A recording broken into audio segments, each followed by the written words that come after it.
shuffle has shuffled once again, this time transporting me all the way back to the year 2013, that's right, almost 10 years ago, for a film you may or may not recognize. This one's called The Last Stand.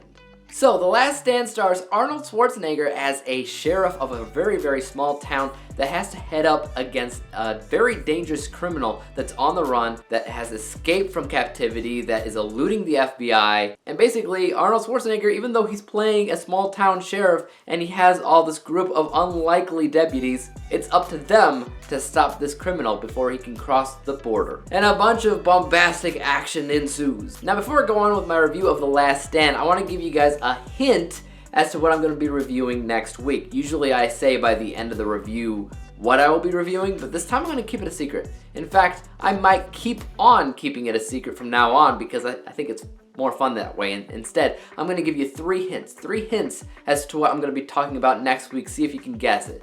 Next week, it will be a movie that came out in 2012. That's the first hint. The second hint is that at the time that it came out, I consider it to be the most tense film I'd ever seen in my life, and that still remained true for almost 10 years. That's the second hint. The third hint is that at the time, I scored it 99%.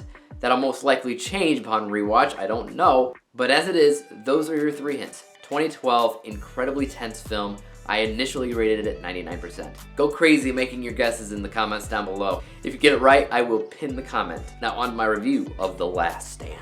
This movie was kind of big and it made a lot of news because of one main reason, because it marked the comeback of Arnold Schwarzenegger after his stint as governor of California.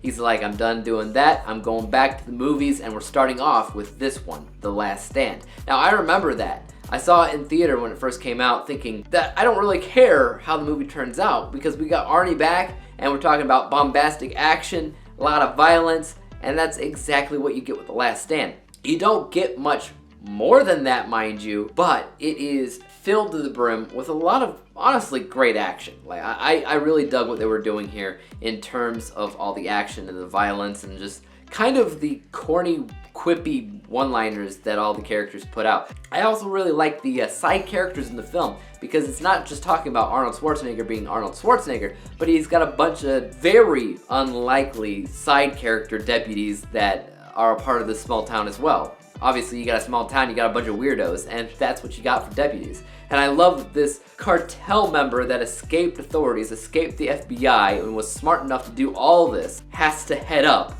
against this band of misfits in this small town of Sommerton. Very interesting stuff, very fun. Though if you go onto Rotten Tomatoes, IMDb, or what have you, you're gonna see the genre of the film is typically action and thriller. And one thing that you don't really see is Western. Though I will say that there is definitely a very clear element of Western in this film. Like there was more than one scene in this film where I swear they could have used the doo-doo, wah, wah, wah sound. It would fit so well. There's just these standoff moments. Though I would say more like modern Western, given the fact that we do have a lot of focus on the FBI side of things. Now let's talk about the FBI side of stuff. The head of the FBI, or at least this task force, is played by Forest Whitaker. When it comes down to Forrest's work, I'm kind of split down the line. I think that he is a talented actor, but when it comes down to picking roles and picking films and projects, they don't always fit him. And I'm not gonna say that this role didn't fit him exactly, but he seemed to be chumming it up and taking it too seriously most of the time. Like he was over the top at times. He was frantic, he was neurotic, he was flipping out because that's all he could do. He isn't given much action. He just sits there on the phone making orders a majority of the time, and there's still a lot of focus on him for whatever reason. I would say as far as focus between Forest Whitaker and Arnold Schwarzenegger goes, I would say that it's a good 60% Arnold Schwarzenegger, 40 Whitaker, I swear. There's just too much focus on Forest Whitaker's part. He's mostly a side character that doesn't matter that much. Like he sets up the story, right? But from that point, he should really just pass the torch to Arnold Schwarzenegger to carry it out for the rest of the movie. Because anytime that Arnold Schwarzenegger's in the movie, he shines. He's like an Andy Griffith character in a way. A very violent Andy Griffith, I guess. But when he's not violent, the way that he sees this small town, he's in love with this small town. This town ain't big enough for the two of us. Western, I swear. So we got Forrest Whitaker in the FBI. We got Arnold Schwarzenegger as the sheriff of this small town. What about the cartel guy that eluded the authorities and got away from the FBI? Now this is where things get really, really, really corny, because a good chunk of the film in general is just focusing on this guy driving this car nearly 200 miles an hour. This is where it starts to feel a little bit too much like the Fast and the Furious, which I think when this movie came out, the Fast and Furious was pretty much at its peak. So that's what was popular, so that's kind of what they made here with this super car that this cartel guy is driving that can do anything. He even does a bunch of tricks in the car. Now look, is this the kind of movie that you want to watch for technical feats? Not at all. Was it ever intending to win any kind of awards?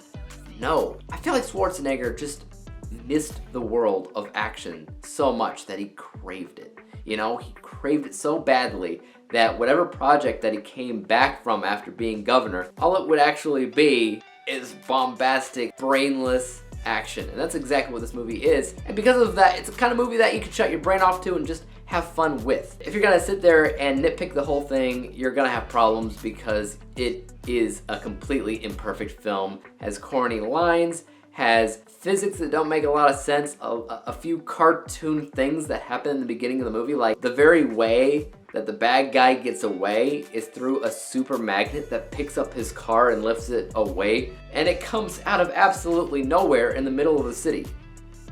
Cartoon. Not all of it lines up, you know, and story-wise, a little bit of editing-wise, it's a little bit clunky, it's a little bit convoluted, but you know what? It's incredibly enjoyable at the same time. I'm not gonna complain that much about it because it also knows exactly what it is at the same time, so.